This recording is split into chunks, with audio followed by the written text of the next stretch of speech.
Hi, my name is Aaron J. Marks. You can find out more about me at aaronjmarks.com.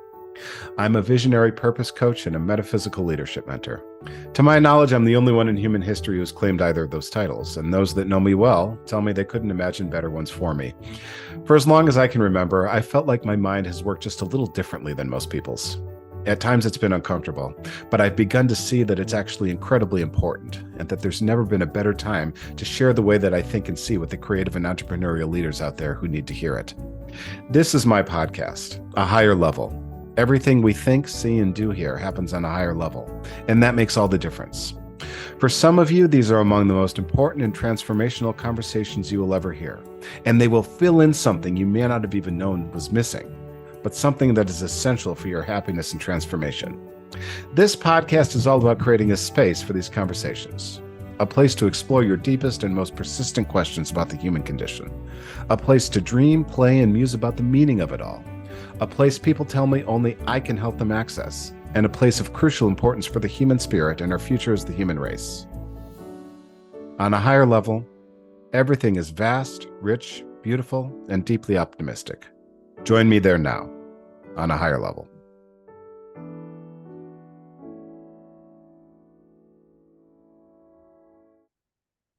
Hi, hope you're doing well today. My name is Aaron, and my company is called aaronjmarks.com. And the title that I give myself is Visionary Purpose Coach and Metaphysical Leadership Mentor. And this is full episode 25 of my podcast. It's called A Higher Level. Now, I'm recording this. Let's see, it's October 2nd, in the morning of October 2nd, and I feel a lot of energy. There's this energetic alignment that I feel like I'm in the midst of, and sometimes I sit down and record this podcast, and that's kind of what I talk about. So I know some podcasters call these like housekeeping episodes, where it's like less about the content and it's more just like updates about what's going on in your life. Which indicates that there's, like my life is interesting to my audience. And when I say, a higher level, it's not out of arrogance. It's not out of elitism. It's just something I notice, and it's offered in the spirit of deep service and humility to my fellow human travelers, who I have great respect and compassion for. And I've never met anyone of whom that's not true, and it's becoming more true, especially as I do this work. So this is a housekeeping episode. I'm not sure what I'm going to call it yet. This is going to be an energy update of some kind, and I've done a couple of these before.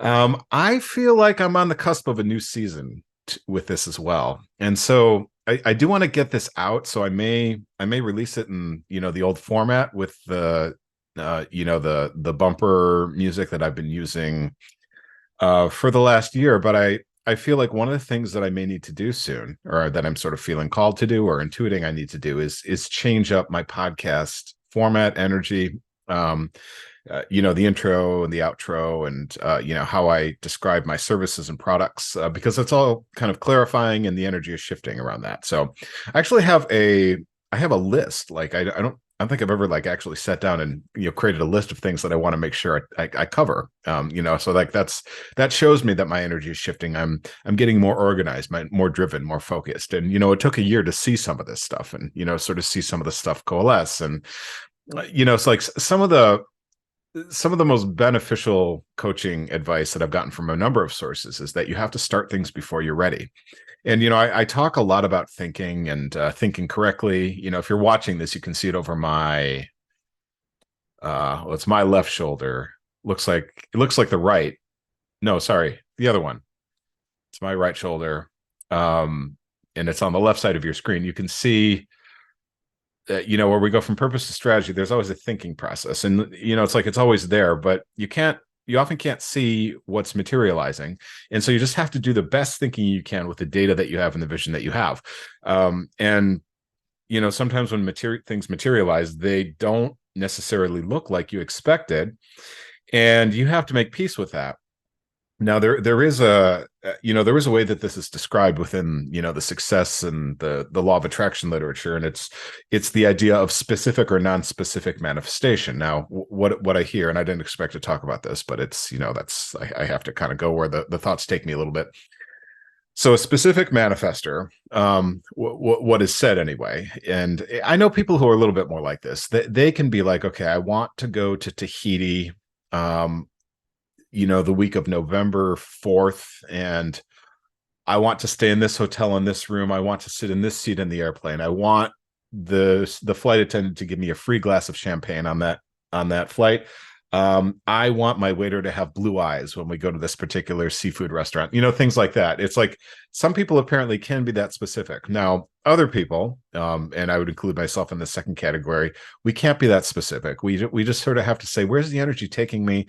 Which parts of my work are really stimulating me and lighting me up, and I'm going to keep kind of going in those directions, and like following like my decision tree that way. And in that manner, life sort of takes you on this adventure, and you don't know what it's going to look like, but you just have to resolve to follow the energy and trust that it's going to take you to some good places. And so that's more like what my life is looking like. And so sometimes I have to start things and give them a year and then see what's useful to people, what's helpful to people, and where the energy is the strongest. And so you find me after a year of that, after a year of starting this thing that I call visionary purpose coaching, metaphysical leadership, mentorship. It's absolutely the right thing to call it. But my challenge is perpetually, how do I communicate what that means to people so that they see the relevance, and that a lot of people see the relevance, because I'm finding that my work is quite wide ranging, practically universal, in that it touches on every element of human ambition, aspiration, productivity. Just because I see the connections between all of it, and ultimately that's that is what a higher level is just looking past all the silos around ideas and solutions to problems that we feel like are separate things, but they're not. No, they all kind of terminate in this ultimate universal sense of frustration and aspiration, which you can see to my side. That's part of my model as well. It's like that is what unifies all humans, is that we have things that we don't want, and we want things that we don't have, and it's this constant journey away from the things that we have but don't want, and toward the things that we want but don't have. And that's the history of the human species. So that's kind of what ties all my work together. More and more people are seeing the relevance. And one of the things that confirmed that for me was that I recently finished a book. So it's called The Complete Science of Human Dynamics. And I had 15 of my sort of closest friends and clients and associates and collaborators read it. And, the feedback was just tremendous. And they all saw clearly how this is a great vehicle for my thoughts. And I had a networking event for them, for these 15 people. And they come from all walks of life, all sorts of different kinds of professional realms. And so I'm just checking some things off on my list here. I got them together in this little meeting room in one of our city organizations. They said that they really enjoyed the meeting room. Some of them had not seen that before. There was, it was comfortable, but it was sleek and modern, and just really energizing and calm. And without exception, the feedback that I've heard the most often is that they were just really impressed and delighted by the variety of people who were there. So, there were university professors, serious academics. There were entrepreneurs, people who are building businesses. There are people involved in community organizations like chambers of commerce. There are people who don't, they're sort of searching for a professional voice, or, they're trying to find it in their own personal lives. There are people who have a strong therapeutic bent. Let's see. And then, there are professionals in different organizations, at different levels. And, I guess what they all have in common is that they're attracted to my ideas, and they're attracted to me in different ways. And, they enjoy this very energetic and stimulating, and visionary style of thinking that I bring. And so I got them together. We did some networking. I had them share something that was meaningful to them. And then we talked about the book, and, they all really enjoyed the book as well.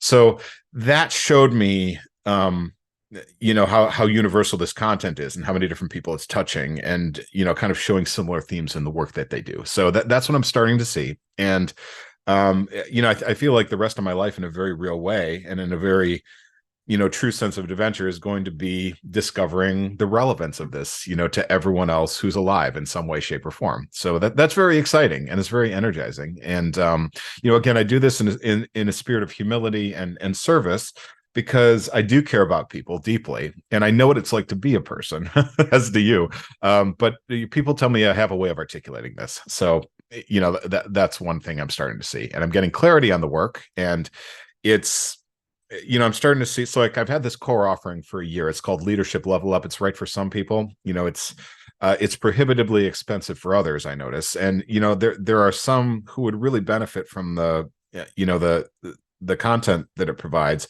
But I see it's going to be time to start shaping some other offerings that that are accessible for a wider variety of people. And so that's what I'm seeing too. So I see it's going to be time to make an online course soon. I don't know exactly what that's going to look like, but I just gave a workshop that was called Relationship Dynamics. It was a good workshop overall. I learned a lot from that process, and but one of the things that I ended up doing was creating handouts for the workshop. I created a workbook basically to go with the book. So I do see a real possibility there. It's like I wouldn't have to alter it very much to make it into a course for someone to go through. And so, I think I can put the content of the book into videos and put those online, and then have people work through the workbook and then see their lives differently, see possibilities that they've been missing, connect to inner desires and visions that they'd like to manifest in the outside world as they go on their journey of their life. So you can probably, now I'm not probably, I'll say definitely, you'll definitely see an online course within the next year. Absolutely. But there's a lot of things to figure out, and I'm still trying to figure out what to do with the book. I had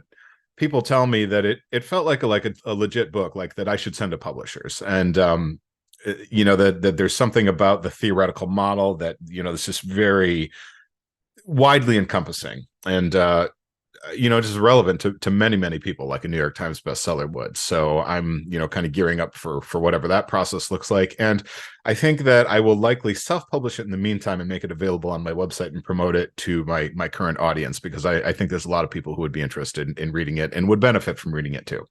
So, all right. Online course I talked about. Core offering I talked about. Clarity on my work. Let me say that. Let's see. Levels. Yeah.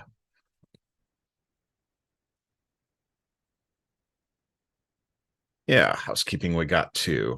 All right. I'm not going to edit this out. It's very real, very raw. It's just me. It's just me being me. That's what my brand is ultimately. So, and I hope I can help your brand to be you. That's ultimately, kind of what I'm doing. I'm seeing some new collaborations. One of the people at the salon, we've been talking for about a year, really enjoyed talking to one another. And it seems like we're going to do a podcast together. My friend is an expert in semiotics, and that's the science and the study of signals and meaning, and the way that really everything in the universe, that's his theory, is going through some kind of interpretive process, by which we like we see, or not just see, like we perceive signals, and then we interpret signals, and then we draw meaning from them, and then that shapes what happens next. And ultimately he and I see things in a very similar way. We have different cognitive and communication styles, but he approached me a couple of days ago about starting a podcast, and so we are likely moving forward with that. I think that's going to be very fun and stimulating. I think that's going to open up a whole new world of connection and possibility for me, so I'm very excited about that. So you can watch for information about that. So yeah, let's see. I was also at a networking, or no, it was a business expo a couple of weeks ago. I had a great time there, and I've realized I've gotten much better at describing what I do. Again, it took me a year, and that's what the next series is going to be. It's going to be me describing, sort of what I've come to see as the 9 or maybe the 10 facets of my work. I have, and I realize that's what this podcast has sort of become, is a series that kind of unpack my content in different ways. And so there's going to be like 9 or 10 parts to that one, all of which are designed to help you, the audience, understand the work that I do, that I call visionary purpose coaching and metaphysical leadership mentorship, which, like I said, is the right word for what I do. But I know that, that's a very dense, lofty, abstract uh, title. And so it's like, oh, what does that mean? When the rubber meets the road, and how does it relate to entrepreneurship and education and therapy, psychology, but like commerce, really in general, right? All the different ways that our lives unfold and the practical realities that we all have to navigate and live, right?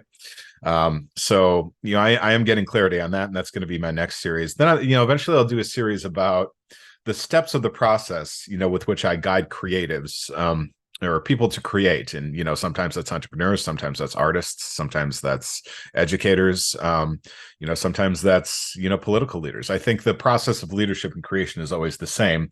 And it's what you see on the left side of my model, where we bridge the gap between purpose and strategy, and then strategy to action. And there's 4 steps in each of those. And I'm constantly, like, when people share their results with me, and they share their dissatisfaction with the results, that's really the steps that I'm looking for in their process. And it's like, okay, where is this breaking down, or where's the energy getting blocked? Why are you not seeing the results that you want yet? It's one of those 8 things. It always is. And so we have to look at each of those 8 steps, or figure out which one is a little half-baked or ill-formed, or has contradictions, or just isn't realistic, something like that. So I'm gonna do that'll be another 8-part series, because there's 8 of them. So yeah, you can look forward to those 2 series coming up. So the 8 parts of my process, and then the 9 or 10 ways that I describe what it means for me to be a visionary purpose coach and metaphysical leadership mentor. So clarity on my work, I'm getting that. All right. And then just a couple more, kind of general, how's my life energy feeling? So like this weekend I sat down and I went on a content binge, which means I created a bunch of content, because I feel like I've been falling behind in my writing.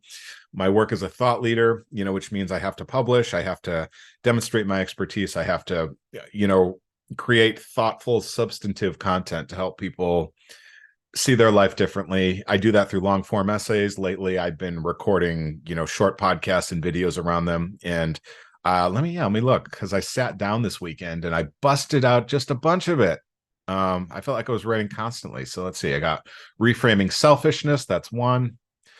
Thank God for divorce lawyers. That's 2. The authenticity and attraction loop. That's 3. Overthinking versus underthinking. That's 4. The one thing that stands in your way, that's 5. The advice I would give to my kids if they ask today, that's 6. Peer pressure is the opposite of evangelism, that's 7. Why Alan Watts and Carl Sagan don't go far enough, that's 8. I'd originally had Deepak Chopra, but it's not Deepak Chopra I was thinking of. It's Alan Watts and Carl Sagan. Let's see, any more? The comfort of contradictions, or the comfort zone of contradictions, that's 9. And that's it. So I wrote 9 posts this weekend. It's like some of them are as long as like 5,000 words. So looking forward to publishing those for you. I have a few others that I haven't written yet, but they'll be coming up. So the malnourishment of motivation is 1. Thinking, dreaming, visioning, and cycles, that's 2. Let's see, don't work with me unless. So what does it mean to work with me? Like, and are you really ready, if you're thinking it's right for you? The problem I see most often, my biggest pet peeve, like this one I'm looking forward to, building business as dating, a metaphor for dating. First world problems are still problems, or why it's the best time to be alive, and the human condition has never been harder. A story about an award that I received in elementary school called the Renata Fuchsia, which is in conjunction with what used to be called Odyssey of the Mind. It's a creativity award.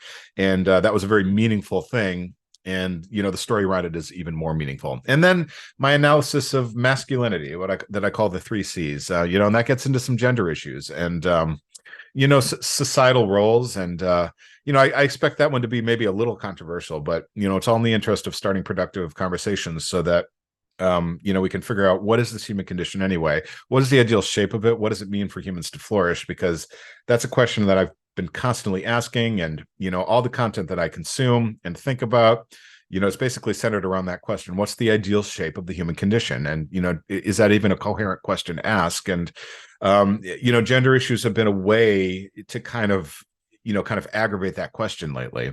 And they of course become very controversial, but to me, it brings up deeper questions, and it's like, are we really seeing those deeper questions clearly? So that's a way for me to get into that. Again, I offer all of this in the spirit of love and service and compassion for my fellow travelers. And the human condition is hard. It's the hardest condition ever to have been, as far as I can tell. And so I have compassion for you if you're trying to figure it out like I am. So that's some content that's coming up. I'm excited about all that, of course. I've been doing a lifestyle challenge. I'm a month into it. It's a 75-day challenge. It's called 75 Hard, and has it been perfect? No, but definitely beneficial. I have more energy. I have more focus, more drive. I need to figure out. I need to tighten up my diet. Sorry, one second here. Sorry, I'm listening to binaural focus music right now, and the track stopped. So there we go. Yeah. Side note: I've been doing a lot of that actually this year. I feel like since I saw Oppenheimer, and I wrote about that a couple months back, I've probably listened to that complete soundtrack easily 50 times, probably more. I'll listen to it. I'll put it in my earbuds and I'll walk around and do work. And I notice like that's a very, very good companion to doing all sorts of things in my life. It's like I can do housework, I can do creative work, and I can take a walk, and it's just sort of there, and it stimulates my thoughts and gives me this sort of peaceful, contemplative place for my mind to work. So for the last 5 years, I've just been listening to podcasts nonstop, and I'm noticing I'm ready to transition out of that. Listen to less podcasts. Listen to more focused music. Just be more intentional about what I listen to, what I watch, and just really take my work very seriously, because I've realized that's what I'm here to do, is take this work very seriously, and it's serious, important, valuable work. So I feel that shifting in my life. Anyway, yeah, the lifestyle challenge. So it's eliminating refined carbohydrates, which are, a very common source of comfort for me. No alcohol. Again, it's another source of comfort. Exercise at least 90 minutes a day, and then drink a gallon of water a day. And that's just not a way I'm used to driving my body. And now I notice it's very easy for me to overeat, even when I'm not like scratching that carb button. Not everyone experiences refined carbs the way that I do. I know this because I ask very focused questions. This includes nutritionists that I've met, where it's like, oh, you don't understand how this feels to me. But I really think I'm addicted to carbohydrates, as a legit addiction, and it's hard because they're so prevalent, they're so pervasive in our landscape of cultural consumerism. It's very easy to stop at fast food restaurants, pick up food at gas stations, convenience stores. So, what I notice is that whenever I renounce foods like this, it totally changes my whole motivational landscape. And when I'm on carbs, and that's how it feels when I'm on it, I'm constantly looking forward to my next fix, and my mind's always a little bit there, no matter what I'm doing. And so when I enter this renunciatory state, and I say, yeah, I'm just not eating these for 75 days, it's just not something that it's like I'm much more present with where I am. I'm not looking forward to getting my next carb fix, so I always notice the benefit there. And it's like when I start reintroducing them, and I said when, so I am looking forward to it at the end.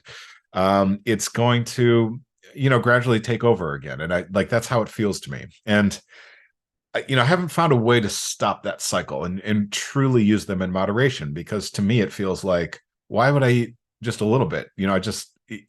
It inflames something, and you just want to keep doing it, So I do feel an addictive tendency around refined carbs, and so it's always refreshing when I'm really able to put the space in my life and say, yeah, I'm not doing that for a while. So that's a lifestyle challenge. And again, I do notice I still overeat, even when things aren't scratching that addiction, and it's still easy for me to do that, and kind of try to numb the pain of my existence. And, this is something I talk about in the concept of existential friction, which is one of my 5 perpetual, perennial, paradoxical, problematic dysfunctions of the human condition. I've talked about those before. I write about those extensively, that we try to numb, against the pain, the discomfort of existence. And addictions are, what one of the ways that those manifest. And um, so yeah, when I'm on carbs, or yeah, so it's like even when I'm not on carbs, it's very easy for me to overeat in an attempt to do that. So that's what I noticed.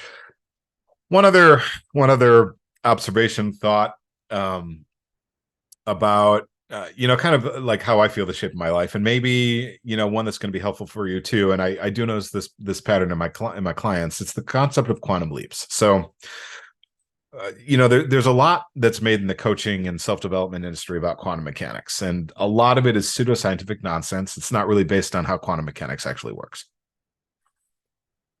I'm not a scientific expert. I just take scientists seriously. Is there a quality to the universe where it's like always observing itself and kind of manifesting into reality? Perhaps that doesn't really affect our day-to-day existence. Like on the quantum level, like you have to go very, very, very small scale to see these things. That feels a little bit like the semiotics I was talking about, right? Like everything is a signal and an interpretation of the signal, and the reality is created by that. So is there something to that? Yeah, likely. Do some people really learn how to work with that and manifest whatever they want? Maybe. I find that problematic because want is a perpetual thing, and that's the sublime sublimated absurdity of the ideal of imperfectibility. It's another one of those 5 perpetual problems. Wanting is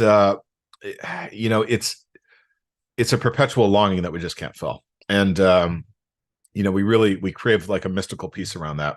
And so I don't think anything that humans can do is ultimately going to fill that. And we have to make peace with that. And we have to, delight in that even, and still create the things that we think we want at any time. Just know that want's going to be replaced by a new one, because, ultimately that's unfillable at this point, in our human frame. But, yeah, so quantum mechanics, like there's a lot of nonsense that people say in the coaching world, but here's a very relevant and real pattern that I noticed. So a quantum leap, like here's what it is. And I learned about this way back in chemistry. It was very, very straightforward. Like this is how atoms work, not mystical, not like a woo-woo thing about how your spirit works in the material realm. It was none of that. It's like the chemistry teacher was very, very direct about it. And he's like, when atoms, no, sorry, not when atoms. So, in atoms, you have a proton, or a nucleus made of protons and sometimes neutrons.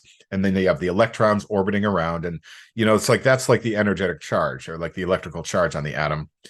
And they orbit in what are called orbitals, and they're like shells, so it's like, if you imagine, the solar system is a good metaphor for this. Like, so you have Mercury, like that's one orbital, then you have Venus, that's a second orbital, then you have Earth, that's a third orbital, right? And I don't know how many orbitals different atoms have. It probably varies by atom, but if you put enough energy into that atom, the electrons will jump from the orbital around, that represented by Mercury to the orbital represented by Venus, and they will just jump. There's no gradual motion. It's just like first the electron is orbiting around, like Mercury, and then you put enough energy into the system, bam, it changes, and now it's orbiting as Venus does. You put more energy into the system, bam, and now it's orbiting as Earth does, right? And so while the energy that you can put into the system is gradual, the leaps are quantum. Okay, that's what it means. They're discrete, they're digital. It's either a 1, a 0, a 0, a 1, a 2, nothing in between.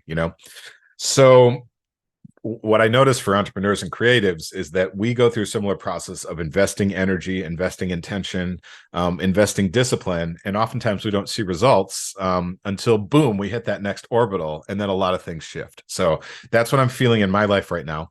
And I want to say that if this is you, and again, I see this in my clients too, it's like we have a lot of work to do, a lot of alignment, to get their visions off the ground. And it's like all this intense investment of energy that takes so much faith because you don't see the results yet, and then bam, you're in a new orbital and your life changes, your life looks different. So that's the concept of a quantum leap. I feel like that's what I'm experiencing now. It's very exciting. And again, I don't do this direct or this specific manifestation thing. I do this unspecific kind where I put intentions into the universe, and then I follow the breadcrumbs, and it takes me on an adventure, that's full of wonder and delight. And and I'm looking forward to the next step. I'll see you in, I guess, what we'll call season 2 of A Higher Level. And thanks so much for following me and listening to me. This is Aaron of AaronJMarks.com. I'm a visionary purpose coach and metaphysical leadership mentor. And I'm very grateful to have you along on the ride with me. I will see you next time or in whatever content you consume next. Until then.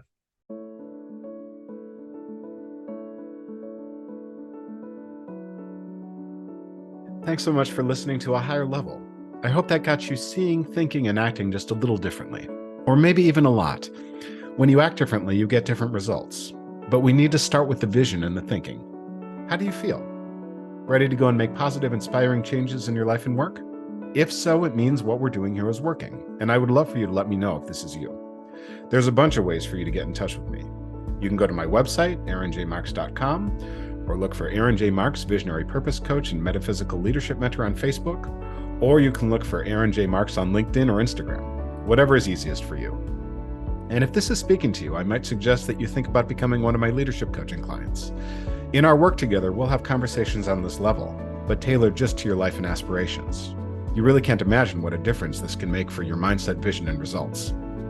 The first step after learning more about my approach is to book a free, no-obligation discovery call, both of which you can do at aaronjmarks.com. If your intuition is nudging you, don't wait any longer. It is likely the next step along the marvelous journey of wherever you are here to go and whatever it is you are here to do. And I can't wait to meet you. Thanks again for listening, everyone. I'll see you on the next episode when we'll continue to see, think, and act on a higher level. I'll see you then.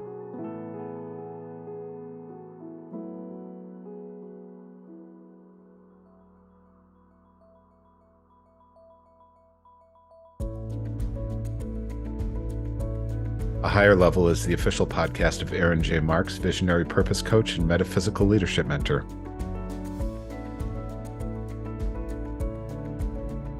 Learn more at www.aaronjmarks.com. A Higher Level is written, recorded, edited, and produced by Aaron J. Marks.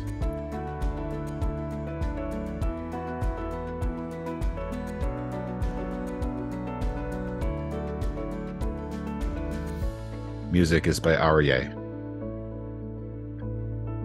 I'll see you next time on A Higher Level.